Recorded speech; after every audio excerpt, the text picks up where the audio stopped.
검사 출신의 변호사 작가와 함께하는 과학 수사의 세계라는 주제인데요. 좀 흥미로운 주제를 준비하셨습니다. 자, 우리가 몰랐던 범죄 해결의 생생한 현장 속으로 우리를 안내해 주실 서아람 작가님이자 법률사무소 SC 대표 변호사님이신 서아람 작가님 모시겠습니다. 여러분 큰 박수로 맞아주시기 바랍니다. 네, 안녕하세요. 서아람 작가 겸 변호사입니다. 네, 오늘 귀한 시간 내주셔서 참석해주셔서 감사하고요. 제 소개를 간단히 해드리면 저는 대한민국 검사로 10년 정도 수원지방검찰청, 서울 남부지방검찰청, 광주지방검찰청에서 일을 했고요. 지금은 형사 변호사를 하면서 동화도 쓰고 소설도 쓰고 하는 작가 활동을 함께 하고 있습니다. 오늘 주제가 재밌는 주제예요. 자, 여러분 오늘 오시는 분들 중에 혹시 그것이 알고 싶다 즐겨보시는 분들 분명히 계실 거라고 저는 생각을 합니다. 그렇죠? 아니면 꼬리에 꼬리를 무는 이야기, 용감한 형사들 이런 종류의 프로그램들 다들 좋아하실 거예요. 그런 데에서 많이 나오는 범죄와 수사의 세계에 대해서 함께 탐험을 해보시도록 할게요. 자, 당연히 이제 이런 종류의 이야기를 우리가 할 때는 항상 사건 이야기를 먼저 해야 됩니다. 그렇죠? 제가 검사 경험을 거치면서 과학 수사가 이렇게 대단하구나라는 거를 실감하게 된 사건 이야기를 하나 해보겠습니다. 자, 경기도 화성에서 일어난 사건이고요. 처음에는 교통사고 사건으로 경찰에서 다루었던 사건입니다. 남편하고 아내가 차를 타고 가던 도중 교통사고가 발생해서 차가 고개 밑으로 굴러떨어졌어요. 자, 아내는 사망했고 남편은 생존했습니다. 남편의 주장에 따르면 아내가 운전을 하고 있었는데 언덕바위에 이르렀을 때 고라니가 갑자기 나타났대요. 그래서 아내가 고라니를 피하려고 갑자기 핸들을 틀었고 그래서 차가 고개 밑으로 굴러 떨어졌다. 그리고 아내는 죽었는데 나는 살았다라고 진술을 했습니다. 이 사건은 처음에 경찰이 단순 교통사고 사건으로 봐서 종결을 시켰습니다. 네, 종결을 시켰는데 사건을 지휘하던 검사가 지금 기록이랑 안 맞는 것 같다, 이상하다라고 생각해서 재수사를 시작해서 재수사가 진행됐던 그런 좀 이례적인 사건이에요. 그것이 알고 싶다에서도 다룬 적이 있어서 아마 제가 얘기를 하다 보면 이 들어본 적이 있는 것 같은데 뉴스에서 보신 적이 있는 것 같은데 라고 느끼실 수도 있습니다. 자, 어떤 점이 이상하다고 느꼈을까요? 자, 교통사고가 나면요, 운전석에 앉은 사람과 조수석에 앉은 사람 중 누가 더 많이 다칠 것 같으세요? 조수석. 왜 그럴까요? 맞아요. 네. 운전자는 자기보호 본능이 있기 때문에 아무리 조수석에 앉아있는 사람이 가족이라고 하더라도 무의식적으로 방향을 틀게 됩니다. 그래서 대부분의 경우 조수석에 있는 사람은 크게 다치는 경우가 많아요. 자, 이 사건에서는 아내는 사망했는데 남편은 아주 가벼운 외상만 입었어요. 얼마나 가벼운 외상이었냐면은 그날 응급실에 가서 4시간 후에 자기 벌로 걸어 나왔습니다.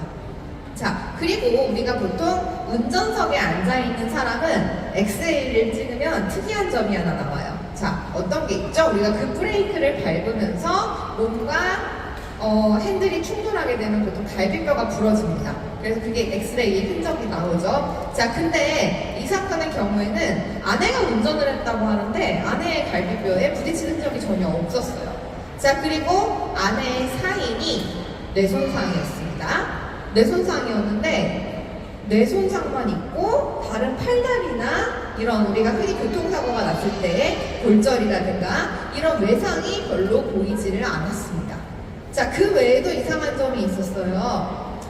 아내의 동생이 아내가 실려갔던 응급실에 달려갔을 때 응급실 간호사가 이런 행위를 하는 것을 보았다고 얘기를 해요. 아내의 손톱 밑에서 흙을 간호사가 닦아주는 걸 봤다는 겁니다. 자, 교통사고가 났어요. 운전석에 앉아있던 사람이 사망을 했습니다.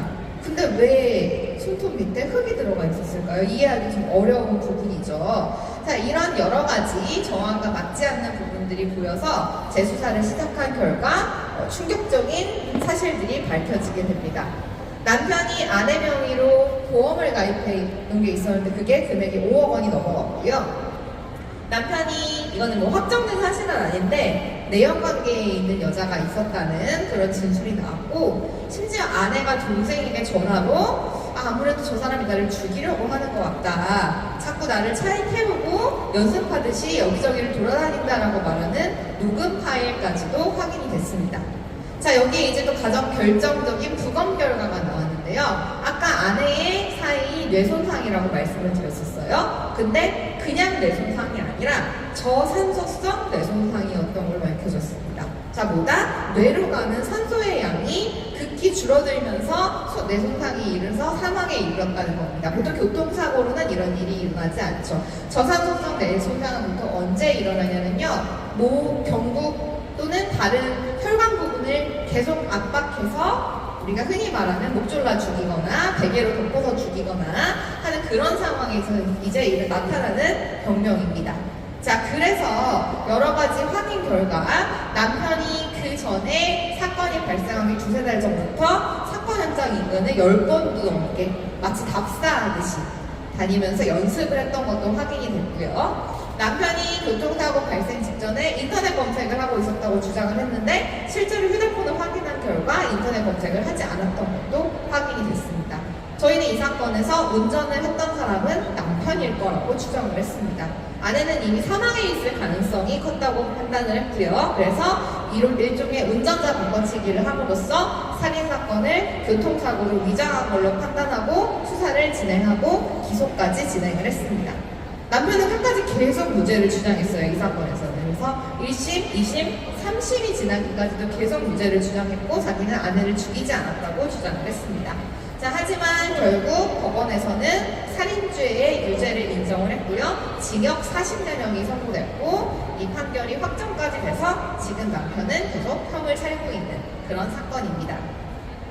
자, 이렇게 제가 설명을 드린 것처럼 사실 과학수사라는 거는 어떤 대단한 기술력이나 장비나 최첨단 뭔가 시스템으로 시작되는 것이 아니고 사실은 이거 좀 이상한데? 왜 이렇지? 또는 어떻게 이런 일이 발생했지라는 아주 작은 질문에서부터 시작되는 과정이라고 보시면 되겠습니다.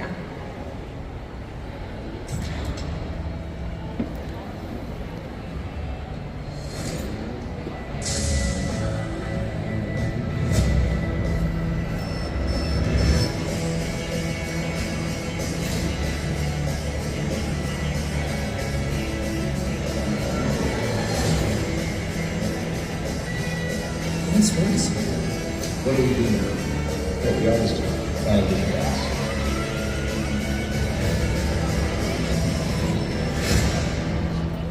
자, 한국의 과학수사라는 개념을 가장 널리 알린 대중매체물은 아마 이 CSI일 거예요. 네, 아마 저와 비슷한 연령대의 분들 굉장히 공감하실 겁니다. 엄청난 인기를 끌었던 드라마죠.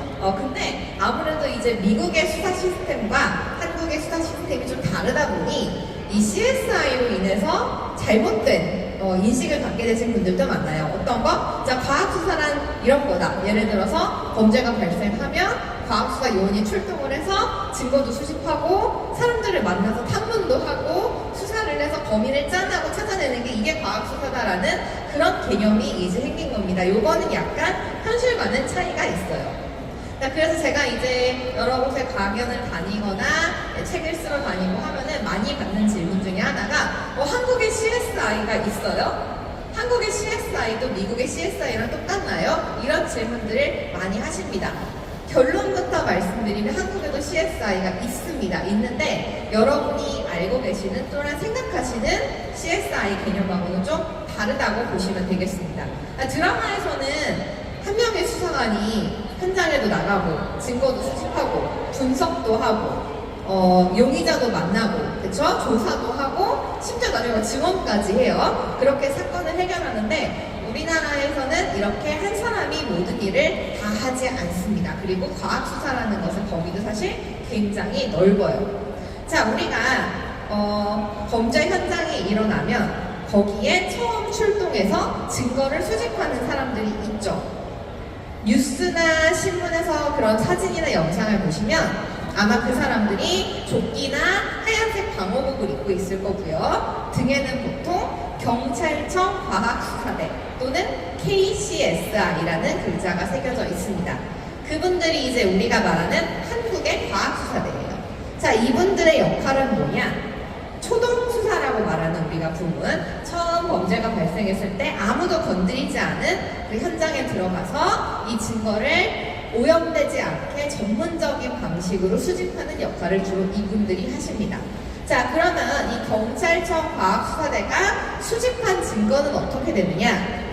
보통 경찰청 과학수사대 내에 있는 감정부서로 가거나 대부분의 경우에는 여러분이 국가수라고 알고 계시는 그 전문적인 기관으로 넘어가게 됩니다. 자, 국가수는 오직 과학적인 감정과 분석만을 합니다. 국가수에서는 수사를 하지 않아요. 자, 그렇게 국가수에서 감정하고 판단한 결과를 수사기관에 보내는 거죠. 어디로? 경찰이나 검찰로 보냅니다. 그러면 경찰이나 검찰이 그 증거를 바탕으로 기소를 하거나 불송치를 하거나 이렇게 형사사건의 처분을 결정하게 됩니다. 자, 그래서 우리가 생각하는 사실 CSI 요원에 가장 가까운 거는 경찰청 과학수사대다. 자, 그런데 이 경찰청 과학수사대에게는 뭐가 없다? 수사를 할 수 있는 권한은 직접적으로 주어지지 않습니다. 자기가 증거를 수집했다고 해서 그 증거를 떨어뜨린 용의자를 만나서 신문하게 되지는 않는다는 뜻이에요. 또 그렇게 해야만 또 객관성이 보장되는 부분도 있기 때문이죠. 자, 그래서 이런 식으로 우리나라에서는 각 수사기관의 역할을 나눠놓음으로써, 자, 근데 이게 맞죠, 사실은. 왜냐면은 증거를 수집한 사람이 증거를 분석도 하고 증거를 분석한 사람이 수사까지 하면 예단과 편견이 생길 수밖에 없거든요. 자, 이런 식으로 우리가 객관성을 보장하게 됩니다. 이렇게 우리나라의 현실의 과학수사는 마치 분업처럼, 공장이 돌아가는 것처럼 굉장히 많은 기관의 사람들이 자기 역할을 하면서 컨베이어 벨트처럼 움직인다라고 생각을 하시면 되겠습니다. 자, 그래서 한번 실제 활동하는 모습을 보실게요. 현장에 도착해 가장 먼저 하는 일은 현장을 그대로 보존하면서 족적과 지문, 혈흔과 채모 등의 미세 증거를 수집하는 일입니다. 그리고 동시에 자신의 흔적은 최대한 남기지 않아야 합니다. 현장 증거는 범인의 신원 확인 외에도 범인이 어떻게 행동했는지를 알려주는 단서가 됩니다. 범인이 어떻게 움직였는지 동선 파악이 중요하고요. 그래서 그 동선 파악은 일단 발자국 같은 걸로 어느 쪽으로 들어가서 나갈 때는 어느 방향으로 나가는지, 또 한 명인지 두 명인지, 그런 일단 전체적인 그 동선 파악이 중요하고. 범인은 집안으로 어떻게 들어온 것일까? 여기에 지금 방송상이 없어서 바로 못 보니까 이쪽으로 해서 넘어가서 여기 변기 뚜껑을 밟고 들어온 것 같아요. 운동화 자국이 여기 있거든요. 과학 수사는 마치 보물 찾기와 같다.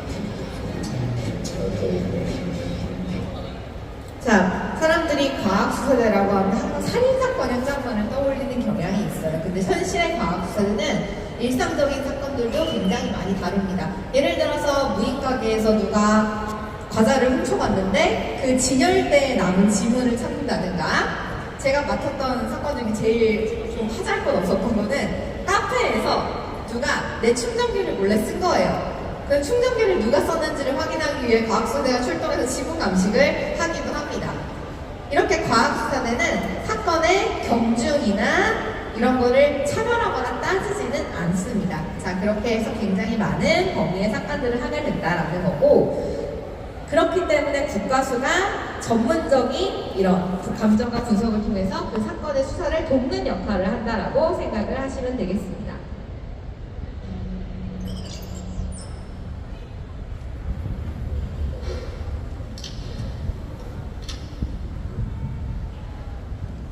2021년 초순까지 동거 있다. 의식불명 가사 상태였는지 6일째.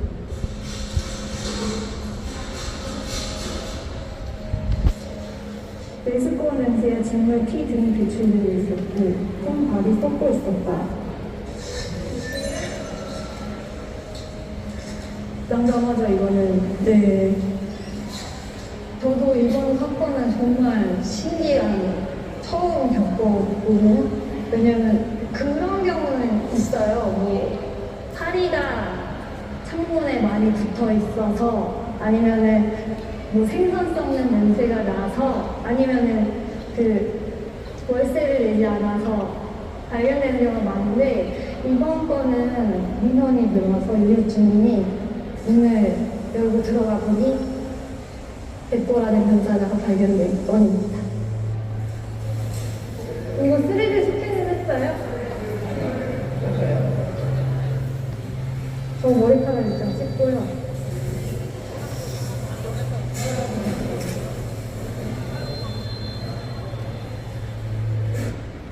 자, 우리가 변사 사건이라는 표현이 이제 나왔는데 사실 변사는 범위가 정말 넓어요. 우리가 흔히 말하는 병원에서 의사가 지켜보는 가운데 죽지 않았다고 한다면 웬만하면 다 변사다라고 생각을 하시면 됩니다. 자살도 일단은 변사에 들어가고요. 사고사나 자연사도 일단은 변사에 들어가게 됩니다. 자, 그래서 이렇게 우리가 살고 있는 지역에서 사람이 병원이 아닌 곳에서 죽었다라고 하면 기본적으로 경찰서에 변사 발생 보고가 들어가고요. 그럼 그때부터 경찰관이 이 변사 사건을 조사를 하게 됩니다. 그래서 예를 들어서 조기 단계에서 이거는 자살이 명백하다 또는 병사가 명백하다 뭐 발을 미끄러진 실족사가 명백하다라고 판단을 하면 부검을 진행하지 않지만 우리나라 수사기관은 기본적으로 아주 조그만 혹시 타살일지도 모른다는 아주 조그만 의심이라도 있으면 이렇게 부검을 진행하게 됩니다. 자, 법의학 얘기를 잠깐 해볼 건데요. 굉장히 많은 분들이 법과학 또는 과학수사 이꼴 법의학이라고 좀 잘못 생각하고 계세요. 그래서 법의학이라고 하면 이렇게 우리가 이렇게 가운을 입은 의사가 나와서 부검을 하고 사인을 밝히는 이 과정만 생각하는 경우가 많습니다. 근데 사실은 법과 과학수는 엄청나게 넓은 분야를 망라하고 있습니다. 어느 정도로 넓냐면요. 미국의 과학수사 단체에서 정립한 과학수사의 카테고리가 150가지가 넘어요. 법 언어학, 법 물리학, 법 수학, 법 화학, 이런 법 독극물학, 법 지리학, 법 사회학 등등등등. 사실 현존하는 모든 학문에 앞에 법만 붙이면 된다고 할 정도로 이 과학수사와 법과학의 범위는 넓습니다. 이거 왜 그러느냐? 사실 저는 과학수사라는 거는 어떤 하나의 테크닉이라기보다는 방법론에 가깝다고 생각해요. 자, 살인의 추억 영화 다 아시죠? 거기에 보면 이제 송강호가 있고 김상경이 있잖아요. 이 두 형사의 굉장히 극단적으로 드러나는 차이가 뭐죠? 송강호는 자기의 직감에 의존해서 수사를 합니다. 네가 범인일 것 같아. 왜냐면 그렇게 생겼으니까. 네가 범인일 것 같아. 왜냐면 왠지 느낌이 그러니까 내 촉이 그렇게 말하고 있어. 라고 하는 거면 김상경은 끊임없이 증거를 찾고 DNA를 찾으려고 하고 알리바이를 찾으려고 하죠. 사실 과학수사는 어떤 사람이 범인인 이유를 합리적으로, 그렇죠? 우리가 흔히 말하는 논리적인 추론에 따라서 찾아내는 하나의 방식입니다. 그렇기 때문에 엄청나게 넓은 분야를 망라할 수밖에 없는데요. 아무래도 우리가 이제 과학수사에 대해서 많이 듣는 사례가 사망사건 또는 살인사건이다 보니 당연히 이 법의학이 중요한 하나의 파트를 차지하게 되는 것 같습니다. 자, 법의학은 단순히 부검만 하는 그런 일이 아니에요. 부검은 물론 핵심 업무 중에 하나인데요. 그 외에도 예를 들어서 요즘은 그런 것도 있거든요. 직접적으로 해부를 하지 않아도 우리가 알고 있는 MRI나 CT를 통해서 3D 영상으로 부검을 하거나 이제 사인을 밝혀내는 그런 작업도 있고요. 또 대량으로 사람이 사망하는 재해 사건이 발생했을 때 도저히 신원을 알 수 없는 그 정도로 이제 손상된 시신들을 가지고 우리가 인적사항을 확인하는 것도 법의학의 굉장히 중요한 영역 중에 하나입니다. 또 여기 영상에는 이제 우리가 얼마 안 된 백골이 나왔지만 200년, 300년, 500년 된 백골이 이제 발굴이 되는 경우도 있죠. 그때 그 백골의 연령이라든지 시대상이라든가 심지어 사망 원인까지 추적을 하는 이런 고고학적인 것도 법의학의 영역이라고 할 수가 있습니다. 자, 그럼 법의학으로 어떤 것까지 알 수 있는가 이런 것들을 많이 궁금해 하세요. 보통 이제 사인을 밝히는데 중요하죠. 이런 법의학적인 테크닉은. 예를 들어서 심장질환으로 사망을 했는지, 아니면 목이 돌려서 죽었는지, 둔기에 맞아서 출혈이 나서 생겼는지, 뭐 이런 것들을 확인을 하는 건데, 사실 법의학의 이 부검 과정은 점성술처럼 언제 어떻게 죽었어 하는 것보다는 사실 통계에 조금 더 가깝습니다. 그래서 이 사람의 사망 추정 시간이 오전 10시다라고 말하는 게 아니고 사실은 오전 10시에서 오전 11시 사이에 죽었을 가능성이 높다라고 판단하는 과정입니다. 절대로 절대적이지가 않아요. 예를 들어서 우리가 그것이 알고 싶다 해서 맨날 언급되는 그 사망 추정 시간이라는 것도 엄청나게 많은 변수가 있습니다. 자, 사망자의 연령, 성별, 몸의 근육량, 체격, 평소 생활 습관, 그날 먹은 음식, 그날 마지막으로 음식을 먹은 시간대부터 시작해서 그날의 날씨, 온도, 습도, 시체가 어떤 환경에 어떻게 방치되어 있었는가 이런 것들에 따라서 사망 추정 시간은 굉장히 많이 달라질 수가 있어요. 그래서 법의학적인 이런 결론은 절대 변하지 않는 것은 아니다라는 겁니다. 자, 우리가 사람이 죽으면 일어나는 몇 가지 현상들이 있거든요. 그렇죠? 그런 것들이 이제 법의학에서는 중요한 단서가 되는데 이제 사망했을 때 나타나는 대표적인 반응이 바로 시반과 사후 경직이죠. 자, 시반이라고 하는 것은 우리가 사람이 사망 후에 피부에 나타나는 자줏빛 반점을 얘기합니다. 사실 이 시반은 이해하기가 굉장히 편해요. 자, 시반이 일어나는 원리는 기본적으로 중력입니다. 그렇죠? 자, 우리의 몸에는 계속 피가 돌고 있어요. 피가 적혈구가 돌고 있죠. 자, 근데 사람의 심장이 정지하면 더 이상 피가 돌 수 없게 되죠. 그렇죠? 자, 그러면은 우리 몸에 흐르던 이 혈액은 중력에 의해서 어떻게 된다? 밑으로 가라앉습니다. 그러면서 밑에 이 반점들이, 빨간색 반점들이 생겨나게 되는 거죠. 이게 이제 시반인데, 자, 이게 시반이 나타나려면 시간이 걸려요. 시간이 걸려서 보통 사망한 직후에는 나타나지 않고요. 사후 1시간에서 2시간 정도 지나면 시반이 아주 연하게 나타나기 시작합니다. 자, 그리고 이 연하게 나타났던 시간이 지나면서 점점 짙어져서 한 12시간에서 14시간 정도 지나면 전신으로 퍼지게 되고요. 사후 15시간에서 24시간 사이에 가장 뚜렷하게 나타나게 됩니다. 자, 그래서 우리는 이 시반을 통해서 기본적으로 언제 죽었을까 사망 추정 시간을 파악할 수 있을 뿐만이 아니라 시간대별로 시반이 다르게 나타나기 때문에 혹시 사후에 또는 죽던 순간에 어떤 자세를 취하고 있었는지도 이 시반을 통해서 추정할 수가 있어요. 만약에 누군가 사람을 죽이고 시체를 옮기거나 자세를 바꿔놓았다고 한다면 그런 부분이 시반에 나타나게 됩니다. 입고 있던 옷을 벗겼다든가 이런 뭐 신발을 벗겼다든가 이런 어떤 사후에 가해진 조작행위도 시반을 통해서 알 수가 있습니다. 또 사후 경직도 굉장히 중요한 증상 중에 하나인데요. 마찬가지로 우리가 사람이 죽으면서 심장이 정지하면 근육이 수축되면서 온몸이 굳어지는 현상을 말합니다. 몸의 위쪽에서 아래쪽으로 순차적으로 진행이 돼요. 그래서 턱, 목, 어깨, 팔꿈치, 손목, 손가락, 고관절, 무릎, 발목, 발가락 순으로 진행이 됩니다. 마찬가지로 죽은 직후에는 나타나지 않고요. 보통 2시간에서 3시간 정도 지나면 턱이나 목에서부터 시작을 해서 7시간에서 8시간 정도 지나면 온몸으로 이 사후광직이 퍼지게 됩니다. 얼마나 이게 사후광직이 단단하게 나타나냐면요. 저희 법의학 교수님이 옛날에 실험을 하셨어요. 그 사후광직이 전신에 진행된 시신을 의자에 한쪽에는 발, 한쪽에는 머리를 두고 이렇게 걸쳐놓은 거예요. 중간에 지지대 없이.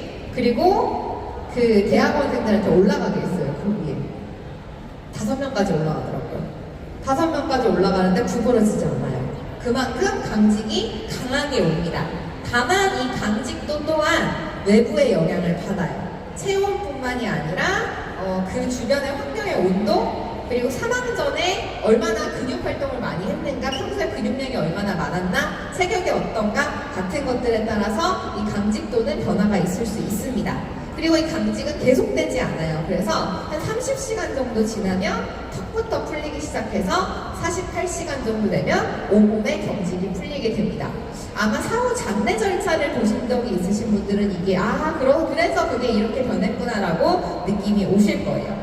그 외에도 이제 우리가 법의학에서 중요한 분야가 혈흔 방식인데 사실 과학 수사에 대해서 잘 다루는 게 이제 미국 드라마거든요. 미국 드라마 중에 덱스터라는 드라마가 있어요. 연쇄살인범 이야기인데 재미있게도 이 연쇄살인범의 직업이 FBI의 혈흔 분석가예요. 그러면 이 사람이 주로 하는 일이 뭐냐? 범죄 현장에 가면 핏자국이 있잖아요, 그렇죠? 그 핏자국을 서로 연결하는 겁니다. 핏자국을 서로 연결해서 그 범죄 현장에서 어떤 일이 일어났는지를 재구성하는 역할을 합니다. 보통 우리가 이제 혈흔이라고 하면 딱 그 대중분들이 떠올리시는 장면이 있어요. 뭐냐면은 CSI 요원이 여기다 칙칙칙칙 약물 하나 뿌린 다음에 불 딱 꺼요. 그럼 갑자기 뭐가 나타나죠. 여기서 죽었어요 하는 거죠. 자, 이 장면이 뭐냐면 이게 루미널 시약을 뿌리는 장면이에요. 루미널 시약을 뿌리는 장면인데 과학적으로 아주 근거가 없는 건 아니지만 절대적이지 않습니다. 이것도. 자, 뭐냐면 우리가 혈액 안에 철 성분이 있잖아요. 그렇죠? 이 철 성분이 루미널 시약하고 만나면 산화가 돼요. 그러면 색깔이 변하게 되는데 자, 문제는 뭐냐? 루미널은 커피에도 가능합니다. 그러니까 내가 사람을 찔러서 피가 이만큼 난 다음에 이걸 닦았을 때도 루미놀이 나오지만 내가 커피를 엎질렀다가 닦아도 똑같이 루미놀이 나올 수 있어요. 감자에도 가능하고요. 락스에도 가능합니다. 자, 그렇기 때문에 우리가 이런 루미널 시약 실험 같은 경우는 보통 단서를 찾는, 그러니까 여기를 우리가 뒤져볼 만하다라는 정도의 단서를 제공할 수는 있지만 단순히 루미널 반응이 일어났다고 해서 거기가 살인사건이라고 단정을 하거나 타살이라고 단정을 할 수는 없다는 뜻입니다. 자, 과학 수사에 어떻게 보면 첨단 최고봉이라고 말할 수 있는 게 이제 DNA죠. DNA는 우리 몸을 구성하는 세포 안에 들어있는 유전 정보인데 사람마다 다르기 때문에 굉장히 높은 정확도로 동일한 범위인지 아닌지 찾아낼 수가 있습니다. 대략 99.99998% 정도의 정확도를 갖는다고 하는데 자, 근데 이 DNA도 한계가 하나 있어요. 법정물이나 수사물을 즐겨보시는 분들이라면 아마 아실 겁니다. 우리가 DNA보다 조금 더 오래된 지문 같은 구시대적인 방식이 먹히는 경우가 딱 하나 있어요. 언제일까요? DNA가 한계를 갖는 경우? DNA 수사가 한계에 부딪히는 경우? 이거 초등학생 가면 초등학생들은 많이 알던데? 김전일이나 코난을 많이 봐서 그런가? 초등학생? 생각나는 거 없어요? 자, 이 세상에 나하고 똑같은 DNA를 가진 사람이 있는 경우가 있죠. 언제죠? 일란성 쌍둥이. 네. 일란성 쌍둥이는 DNA가 동일합니다. 그렇기 때문에 일란성 쌍둥이가 둘이 같이 용의자가 되거나 참고인이 되는 경우에는 DNA는 무력해져요. 그래서 그때는 지문을 사용합니다. 지문은 일란성 쌍둥이라고 해도 달라요. 네. 그래서 우리가 DNA가 절대적이지 않다라는 건데 그 일란성 쌍둥이라는 아주 희박한 경우를 제외하고는 매우 유용하죠. 우리가 과학 수사의 기본 원리는 로카르노라는 학자가 만든 모든 접촉은 흔적을 남긴다라는 이 발언인데요. 정말로 모든 접촉은 흔적을 남깁니다. 자, 대표적으로 우리가 드라마에서 많이 보는 DNA, 피, 혈액, 그쵸? 아니면 침, 상피세포? 그거 외에도 DNA는 많은 곳에서 추출될 수가 있어요. 머리카락. 근데 여러분이 만약에 머리카락을 가지고 DNA 추출을 하고 싶으시면 이거 그냥 뽑으시면 안 되고요. 머리카락을 제대로 잡고 끄트머리를 잡고 진짜 세게 뽑으면 끝에 희끄무레한 게 묻어서 나오잖아요. 그렇게 뽑으면 되게 아프죠? 네. 우리가 마약 검사할 때도 머리카락 검사를 하잖아요. 그쵸? 머리카락을 뽑잖아요. 이거 몇 개나 뽑아가지고 약물 검사할 것 같으세요? 10개? 20개? 1개? 200수에서 300수 뽑습니다. 그래서 제가 항상 사람들한테 얘기해요. 그거 너무 힘들고 아프니까 우리 마약 하지 말자. 네. 그 모근이 나오도록 머리카락 200개를 뽑는다고 생각해보세요. 보문이죠. 네. 자, 그래서 이제 잠깐 여담으로 얘기를 해봤지만 그렇게 머리카락 검사 힘듭니다. 자, 그 외에도 예전에 아마 고유정 사건이었나? 아니다. 그 치과 의사 아내 살인 사건. 거기서 나왔던 주장 중에 하나가 이거였죠. 사건 현장에 내 DNA가 떨어져 있는 이유는 내가 아토피가 있어서 긁었기 때문이다라는 주장을 용의자가 했었는데 실제로 가능한 일입니다. 우리가 피부의 각질에도 DNA 세포가 들어있는 경우가 있어요. 근데 이건 흔하지는 않습니다. 그래서 이거는 보통 어느 정도의 확률이라고 생각하시면 되면 내가 조금 치료를 요할 정도의 피부 질환이 있는 경우에는 피부 각질에서 DNA가 분출될 수 있다라고 생각을 하시면 되겠습니다. 자, 이렇게 다양한 종류의 단서를 통해서 우리는 DNA를 분석할 수가 있죠. DNA는 분석하는 기법도 여러 개가 있어요. 예를 들어서 5개 쪽으로 분석하는 방법도 있고요. 2개 쪽으로 분석하는 방법도 있습니다. 우리나라는 1989년도부터 이제 DNA 과학수사 기법이 도입이 됐었는데 처음 이 DNA 기법이 알려졌던 사건이 어디였지? 대전인가 대구였나? 거기서 다방살인 사건이 있었어요. 이게 뭐냐면은 다방에 지금은 없는 이제 카페 같은 다방에 어떤 남자가 침입을 해서 다방에 있던 여주인을 살해를 하고 또 다른 여성을 칼로 찌르고 달아난 사건입니다. 자, 목격자가 살아 있었지만 처음 보는 사람이라서 범인을 지목을 할 수가 없었어요. 이 사건에서 DNA가 처음 미국에서 소개된 이 DNA 수사 기법이 들어왔는데 도저히 이 용의자를 찾을 수가 없으니까 형사들이 어떻게 했냐면 주변 근방 한 1km를 다 뒤졌어요. 다 뒤져서 뭘 찾아내냐면 버려진 옷 한 벌을 찾아냈습니다.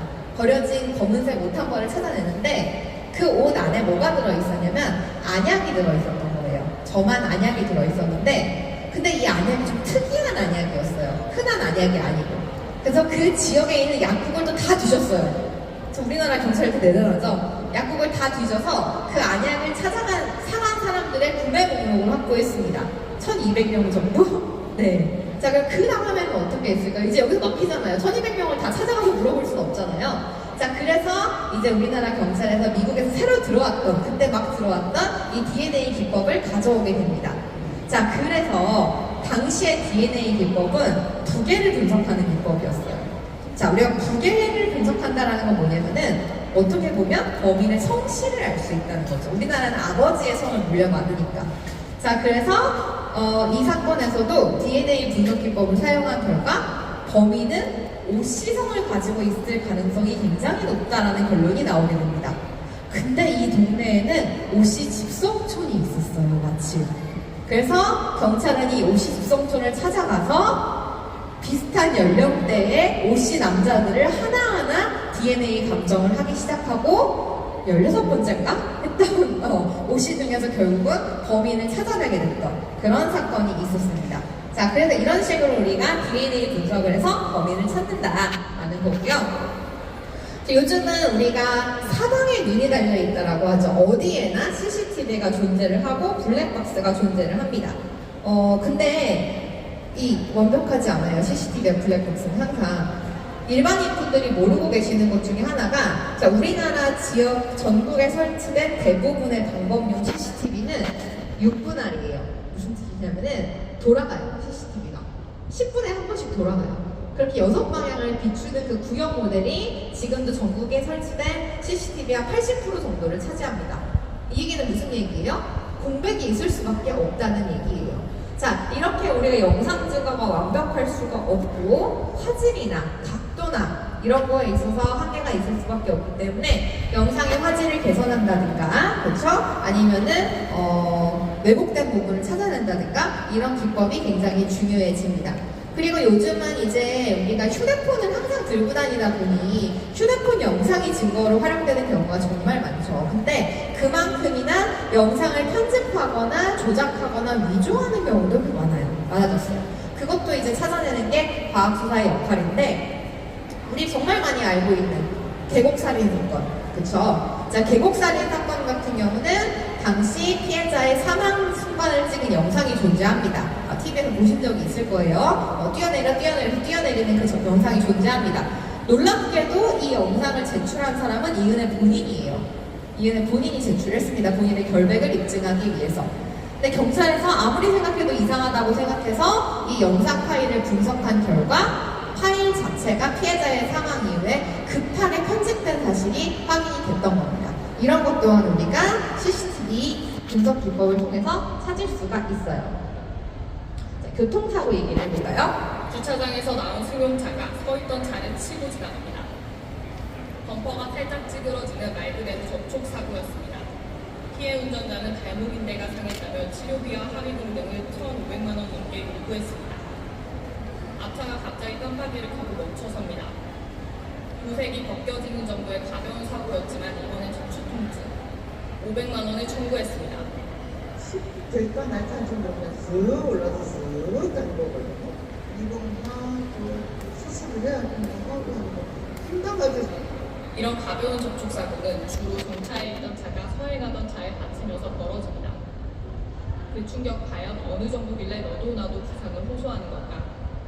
보험개발원이 의료진과 함께 실험해본 내용이 있습니다. 앞서 본 블랙박스 사고들과 가장 유사한 조건, 시속 10km 안팎으로 추돌당하는 상황을 가정했습니다. 멈춰서 있던 차도 앞으로 살짝 튕겨나가며 속도 변화를 겪게 되는데 시속 9.6km로 달려온 차에 부딪힌 차는 순간적으로 시속 1.7km의 움직임을 보였습니다. 그 경미한 움직임이 신체에 영향을 준다는 겁니다. 그런데 이행사실 시속 7.3km로 더 느리게 달려온 놀이공원 범퍼카에 부딪혔을 때보다도 속도 변화가 적은 수준이었습니다. 범퍼카 충격이 오히려 3배 컸습니다. 실험에 이어 의료진이 탑승자들의 몸 상태도 2주간 관찰해봤습니다. 자, 대한민국의 그 국룰이 있죠. 뭐죠? 교통사고가 나면 어떻게 해야 된다? 누워야 된다. 그렇죠? 뒷목을 잡고 누워야 됩니다. 그리고 병원에 가서 입원해야 돼요. 의사가 입원 안 시켜준다고 해서 때를 써서라도 입원을 해야 됩니다. 그쵸? 우리 그렇게 알고 있어요. 그게 우리의 국룰이자 상식이에요. 그렇죠? 그러지 않으면 바보예요. 근데 사실 이 국룰은 굉장히 위험한 생각이에요. 우리는 그냥 내가 교통사고 났으니까 아플 수 있지, 그럼 보험금 청구할 수 있지라고 생각하지만 사실 보험사의 입장에서 보면 보험 사기가 되는 거고요. 또 교통사고 운전자의 입장에서 보면 무고가 되는 겁니다. 그렇기 때문에 굉장히 위험한데 항상 경찰의 그 교통수사부에 가면 이거 가지고 맨날 싸우고 있어요. 나 정말 더 아프다, 나 정말 다쳤다, 진짜 부딪힌다, 이런 것들을 확인해 주는 게 이제 교통사고 분석입니다. 우리나라에서는 마디모라는 프로그램을 사용하고 있는데요. 우리나라의 기술력이 정말 대단한 게 뭐냐면 원래 이 마디모는 유럽에서 만든 프로그램이에요. 유럽에서 만든 프로그램이었는데 당시에 그 유럽 수상기관에서 이 마디모의 사용료를 얼마를 불렀었더라? 하여간 한 번 사용하는데 뭐 3,000달러였나요? 어마어마하게 사용료를 불렀어요. 그러니까 우리나라에서 열받은 우리나라 사람들이 어떻게 했냐면 더 좋은 걸 만들어 버렸습니다. 그래서 지금은 오히려 그 교통사고 분석 프로그램을 처음 만들었던 나라에서 마디모를 벤치마킹하고 있어요.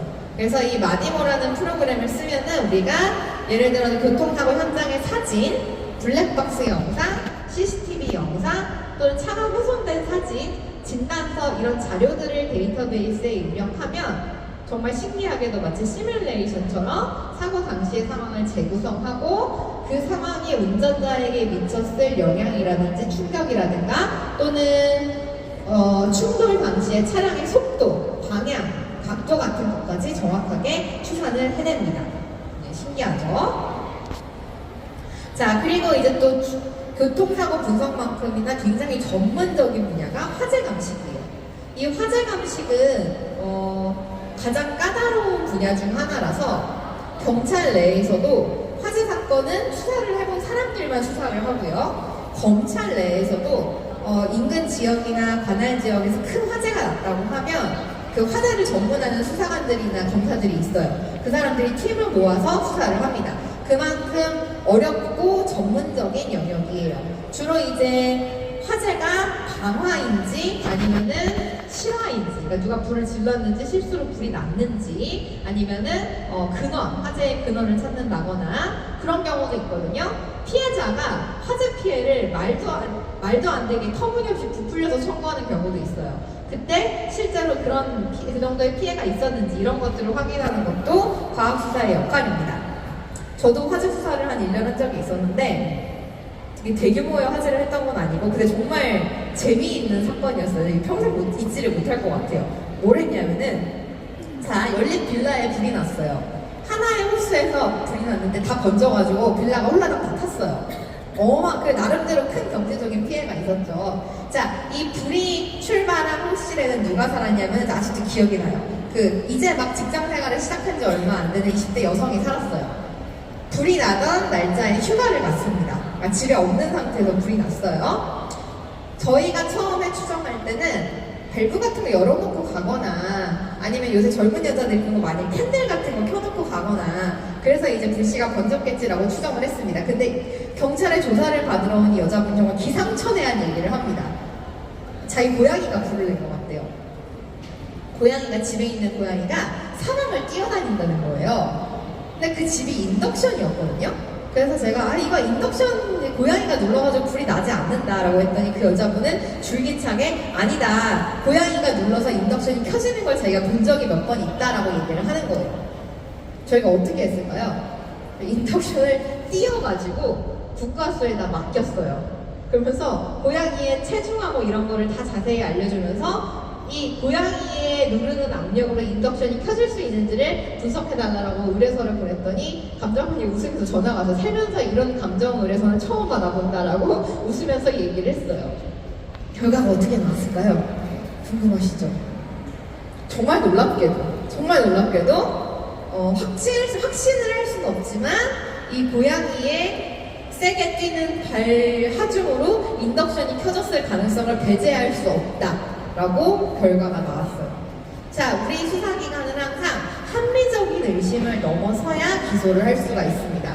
그러니까 누군가가 범죄를 저질렀다고 100% 확신을 할 필요는 없지만 범죄를 저지르지 않았을 가능성이 이만큼이라도 있다고 한다면 기소할 수 없어요. 그렇죠? 그 가능성이 그렇게 크지 않다고 하더라도 기소할 수 없습니다. 이 사건도 마찬가지예요. 솔직히 말해서 저는 다 뻥이라고 생각했어요. 캔들 같은 거 켜놓고 갔겠지라고 생각을 했습니다. 설마 고양이가 거기서 뛰어가지고 인덕션 눌러가지고 걔가 계속 켜져 있다 불이 났을 확률이 얼마나 되겠어요, 인간적으로. 그렇죠? 하지만 어때요?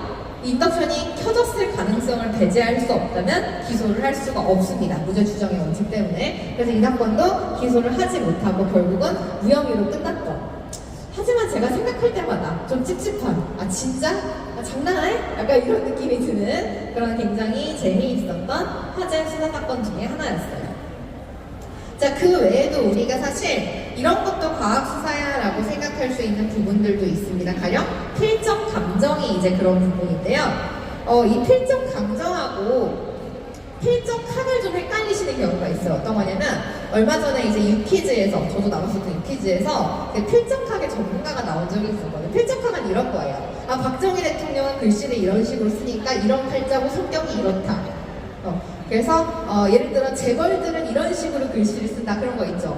그건 필적학이에요. 이거는 과학수사가 아닙니다. 자, 필적 감정은 뭐냐면 예를 들어서 이 글씨를 쓴 사람과 이 글씨를 쓴 사람은 같은 사람이다 또는 다른 사람이다. 예를 들어 강기훈 유서 위조 사건 이런 거, 그런 거를 말하고, 아니면 이제 이런 것도 볼 수 있어요. 이 A에 써진 글씨하고 B에 써진 글씨는 쓰여진 시기가 다르다라든가 이런 걸 찾아내는 것이 우리가 이제 필적 감정입니다. 필적 감정을 하려면 대조물이 필요한데 이 대조물은 의식하지 않고 쓴 대조물이어야 해요. 나의 필적을 감정할 것이다를 알고 있다면 사람들은 평소와 다른 식으로 글씨를 쓰려고 하죠. 그래서 경찰이나 검찰에서 필적 감정을 대조하고자 할 때는 그 자리에서 글씨를 쓰게 하는 게 아니라 평소에 쓴 글씨 샘플을 가지고 와서 진행을 합니다. 여러분 아마 자기 가족, 가장 가까운 가족, 배우자, 자녀의 글씨체를 보면 알아볼 수 있으시죠? 모르시는 분 없을 거예요, 그죠? 저희 어머님 정말 심한 악필이거든요. 말도 못하게 심한 악필인데 그 악필을 읽고서 의미를 해석할 수 있는 사람 저희 아빠밖에 없어요. 사랑이죠. 트루러브예요, 진짜. 네. 자, 그렇게 우리의 글씨체는 각자 고유한 특징과 개성을 가지고 있어요. 예를 들어 글씨를 얼마나 눌러서 쓰느냐, 특정 자음과 모음을 쓸 때 끝을 날리는 방식이라든지, 그쵸? 미음을 사각으로 쓰는지 약간 둥글게 쓰는지 전부 다 달라요. 이런 것들을 통해서 우리는 동일인 여부를 확인합니다. 정말 재밌게도 필적 감정은 끝은 여기가 아니고 더 넓은데요. 우리 도장의 흔적을 인형이라고 하죠. 이것도 확인할 수 있어요. 예를 들어서 자, 인감 도장을 내가 위조할 수 있잖아요. 갖고 가서 도장집에 가서 똑같이 펴달라고 할 수 있잖아요. 그쵸? 자, 근데 이렇게 위조해서 새로 만든 인감하고 기존에 쓰던 인감은요, 달아있는 정도가 달라요. 그래서 의외로 굉장히 쉽게 빠르게 이 전문가들은 이게 위조라는 걸 밝혀낼 수가 있습니다. 자, 그리고 요새는 주로 전자서명 우리가 서명을 뭘로 하죠, 주로? 여러분, 편의점 가면은 이렇게 쓰시지 않잖아요, 카드에. 뭘로 쓰죠, 우리? 패드, 그쵸? 패드, 태블릿. 우체국에서 등기 갖고 오면은 우체국가 이렇게 태블릿 주면서 여기서 서명해달라고 하잖아요, 그쵸? 전자서명도 동일성을 확인할 수 있어요. 놀랍죠? 사람이 태블릿 펜을 가지고 글씨를 쓸 때도 무의식적으로 본인만의 습관이 나오게 됩니다. 자, 그리고 그 외에도 예를 들어서 우리가 종이를 프린트했는데 거기에다가 덧붙여서 인쇄를 했다든가 이런 가피를 했다든가 이런 부분도 예를 들어서 프린터기 잉크를 확인한다든가 하는 식으로 선후관계를 파악할 수가 있습니다. 이처럼 굉장히 다양한 방식으로 필적 감정이 이루어집니다. 자, 그리고 성문 분석 얘기도 한번 해볼게요.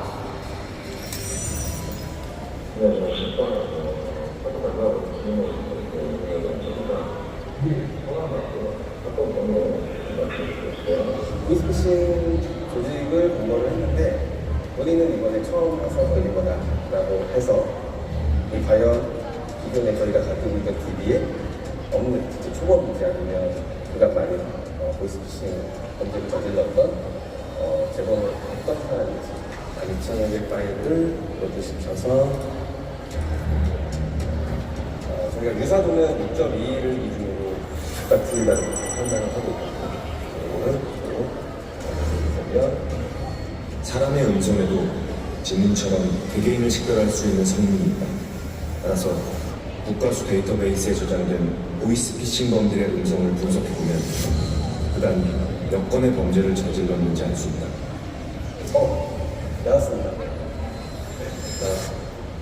4개가 검출이 됐습니다. 유사도가 굉장히 높은 4개가 나왔다는 거는 범인이 거짓말을 하고 있다는 한번 들어보실까요?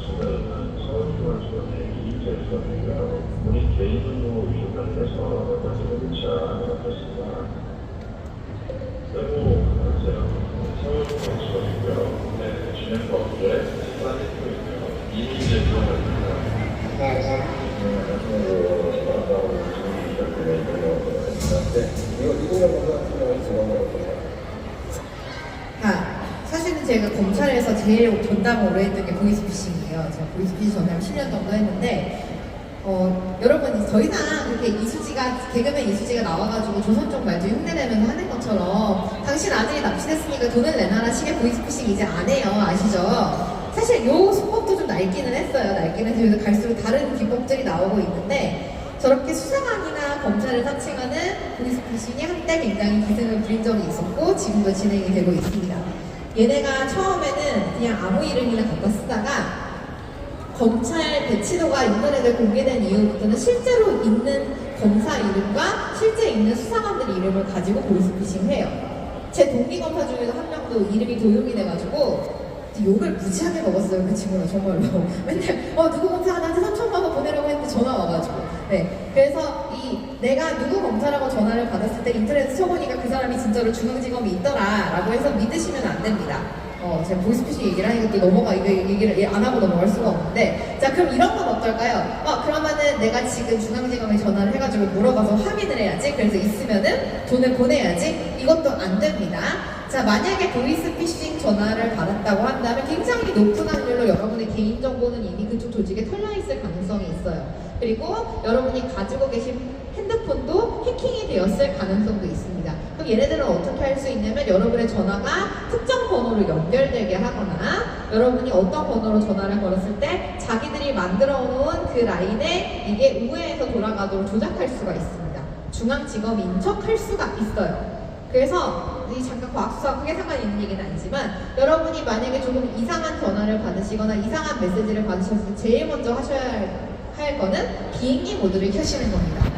제일 안전해요. 네. 자, 그럼 이제 성문 분석 얘기를 다시 해보자면 우리가 지문이잖아요. 그쵸? 손가락에 새겨진 문양이에요.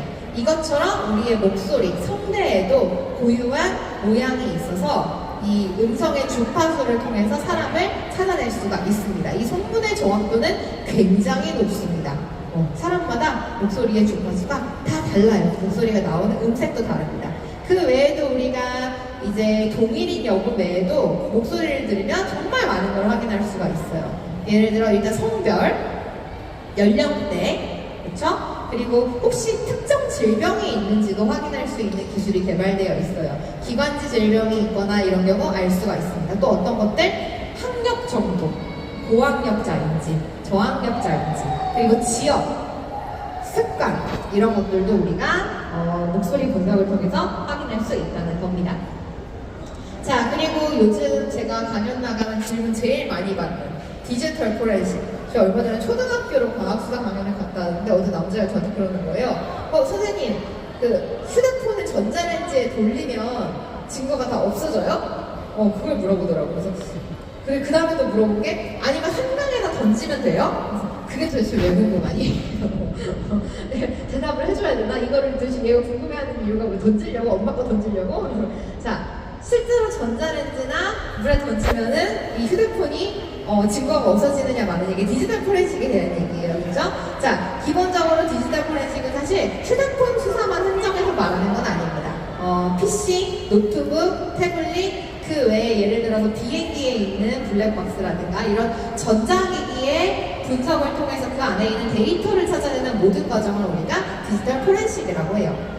헷갈리시면 안 되는 게 통신수사하고 헷갈리시면 안 돼요. 자, 예를 들어서 우리가 특정인의 통화 내역을 뽑는 거, 통화 기지국 위치를 찾는 거, 이런 거는 통신수사예요. 이거는 휴대폰 단말기를 통하는 게 아니고 통신사에 기록되어 있는 그 데이터를 우리가 가져와서 그냥 보는 겁니다. 자, 그럼 디지털 포렌식은 뭐다? 단말기를 보는 거예요. 여기 갖고 계시면 단말기를 들여다보는 겁니다. 자, 우리는 요새 휴대폰을 항상 들고 다녀요. 그러다 보니 정보의 보호라고 할 수 있죠. 자, 이 휴대폰을 통해 찾아낼 수 있는 거 기본적으로 당연히 연락처, 문자 메시지, 카톡 메시지, 라인 메시지, 통화 기록, 사진, 영상, 검색 기록, 그리고 구글 위치 기록 이런 것도 다 알 수가 있고요. 그 외에도 요즘은 앱 사용 내역이라든가 앱 다운로드 내역, 게임 접속 내역 이런 것까지도 휴대폰을 통해서 찾아낼 수가 있습니다. 다만 포렌식이 발전하면 포렌식에 대항하는 안티 포렌식은 항상 같이 발전하거든요. 그래서 어떻게 하면 이 디지털 증거를 인멸할 수 있는가 이런 거에 대한 기술이 계속 발전을 해요. 그리고 보안 기술도 끊임없이 발전하죠. 우리나라의 과학 기술은 쓸데없이 너무 발전했어요. 너무 발전한 나머지 이 국가수나 검찰청 과수부에서 피의자의 휴대폰을 열고 싶어도 열 수가 없는 지경에 이르렀습니다. 제가 특정 모델을 딱 찍어서 얘기하진 않을 거예요. 이건 수사 기밀이니까. 근데 아이폰 땡땡 그리고 갤럭시 땡땡 이후부터는 어떤 수를 써도 비밀번호가 없으면 휴대폰을 열 수가 없습니다. 네, 그러다 보니 여러분이 뉴스에서 종종 보시는 누구누구 피의자가 협조를 안 하고 있다, 비밀번호를 안 알려주고 있다. 비밀번호 안 알려준다고 왜 저렇게까지 싸우지? 이유가 있어요. 못 열기 때문에 그렇습니다. 아직까지 그 삼성과 그 애플의 기술력을 우리나라 포렌식 팀이 못 따라가고 있습니다. 그만큼 빨리 발전을 하고 있어요. 또 하나 재밌는 얘기를 해드리자면은, 자, 우리가 어떤 데이터베이스를 나중에 포렌식에서 숨기고 싶어요.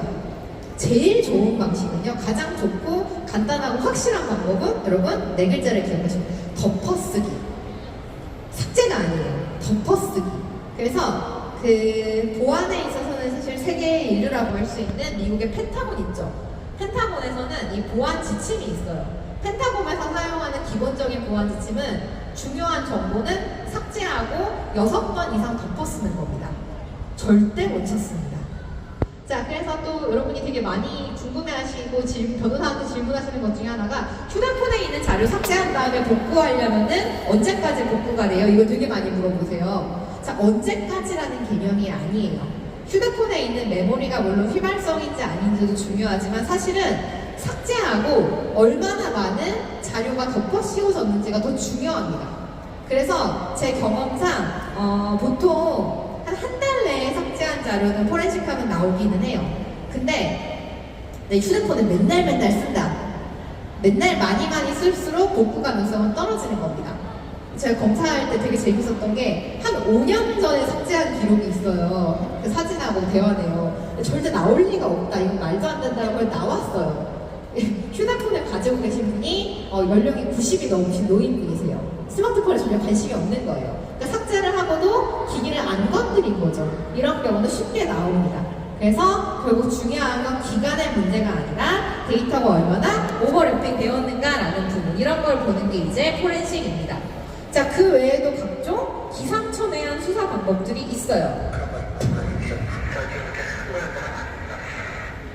2006년 공소시효가 만료돼 영구 미제로 남게 됐고 범인의 행방은 여전히 오리무 중입니다.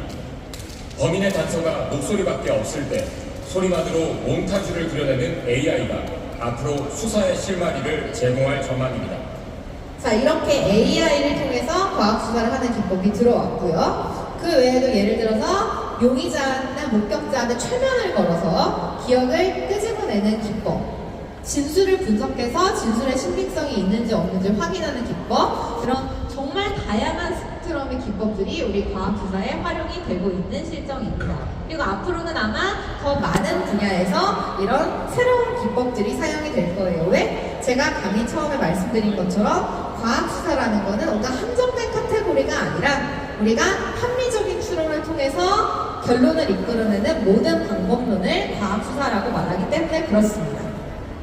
그래서 사실 과학수사가 별게 아닌 게, 제가 처음에 과학수사 그 이론을 검찰 연수원에서 배울 때 저희 강사님이 농담마다 그런 얘기를 했었어요. 자기가 어제 동생이 자기 어제 퇴근하고 집에 갔대요. 집에 가면서 기대에 부풀어서 갔대요. 아, 냉장고에 내가 어제 시원하게 얼려놓은 맥주를 딱 까가지고 마셔야지. 그 기대로 집에 갔는데 냉장고를 열어보니까 맥주가 없는 거예요. 그래서 동생이 범인이다라고 생각을 해서 동생한테 야, 너 내 맥주 못 봤어? 라고 물어봤더니 동생이 나 안 마셨는데? 라고 했대요. 그랬더니 강사님이 거기다 대고 이상하고, 나는 맥주를 봤는지 못 봤는지 물어봤는데 왜 너는 마셨다 안 마셨다를 대답하지? 그거는 네가 맥주가 없어진 사실을 알고 있다는 뜻이야. 너 범인! 그러면서 저희한테 그렇게 얘기를 하더라고요. 자기가 방금 한 게 과학수사래요. 자기가 방금 한 게 진술 분석이래요. 자, 이렇게 합리적인 방식으로 결론을 이끌어내는 걸 모든 걸 과학수사라고 할 수 있다. 자, 여기 앉아 계신 분들이 되게 가셨는데 남편이 술에 떡이 돼서 들어온 게 분명한데 술을 안 먹었다고 주장을 해요. 아니, 내 냄새를 맡아보니까 술 냄새가 난다. 당연히 술을 마셨지. 이것도 사실은 과학수사인 겁니다. 이렇게 우리가 생각하는 것보다 과학수사는 일상에서 멀리 있지 않아요. 굉장히 가깝게 있습니다. 자, 그래서 제가 이제 과학수사 강연을 할 때마다 소개하는 실험 중에 하나인데, 우리가 현실에서 CSI가 돼볼 수 있는 거예요. 저는 이제 주로 여자분들은 그 눈썹 파우더 가루를 활용하시라고 말씀을 드리고, 아이들은 연필을 활용하면 됩니다. 자, 그 연필 끝에 부분이나 아니면 우리 눈썹에 바르는 그 가루를 잘게 빻아서 손가락을 찍어보시면 지문이 드러나는 것을 직접 확인을 하실 수가 있어요. 그래서 내 지문이 어떻게 생겼나, 어떤 특징을 가지고 있나 한번 살펴보시는 것도 굉장히 재밌는 경험이 될 겁니다. 자, 그래서 오늘 이렇게 강연을 진행을 해봤고요. 과학수사라고 하면 뭔가 대단한 거, 거창한 거, 아니면 좀 무서운 거? 라고 생각하시는 분들도 있으실 수 있을 겁니다. 하지만 제가 계속 강조한 것처럼 사실 과학수사는 우리가 생각하는 방식, 결론을 내리는 방식, 그리고 사물과 현상을 보는 하나의 방식일 뿐입니다. 그래서 여러분이 이런 과학수사의 기법이나 사례를 많이 알고 계시면 일상 속에서도 얼마든지 적용하시고 활용하실 수 있을 겁니다. 네, 긴 강연 들어주셔서 감사하고요. 더 궁금하신 부분이 있으신 분들은 QR을 활용해 주시면 감사하겠습니다.